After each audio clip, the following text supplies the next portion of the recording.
This is a quick video about the educator expense deduction. Essentially, if you're a teacher, principal, aide, then this could be applicable to you.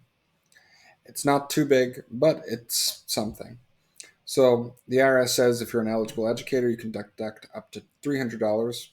If you're married and both spouses are eligible educators, then it could be up to $600 of unreimbursed business expenses. So if you're paying for courses or books or supplies, computer equipment, other equipment, materials that you use in your classroom that the school doesn't help pay for, up to $300 of it can be a deduction on your tax return.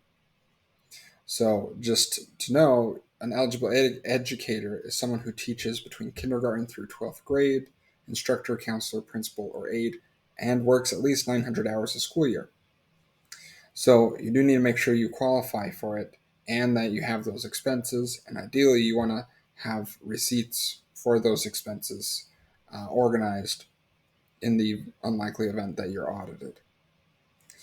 So a quick example: if you make 125,000, married filing joint, you take the standard deduction. Then you have this other $300 deduction that's lowering your taxes.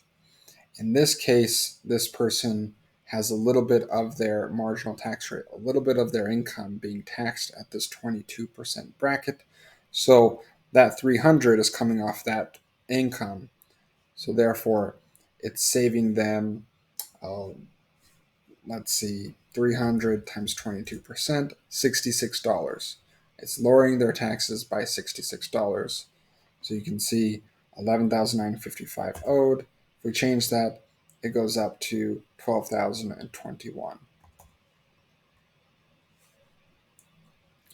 So if you're an educator, make sure you don't have to, if you didn't spend 300, you may have spent 100 or 200 or 50. You can still claim that amount. It could be $50 and it saves you, you know, I don't know, $12. It could be 100 and it saves you $22. But it's a little bit extra. That savings probably is maybe what you're paying your tax preparer or the tax software. Maybe a free lunch, essentially.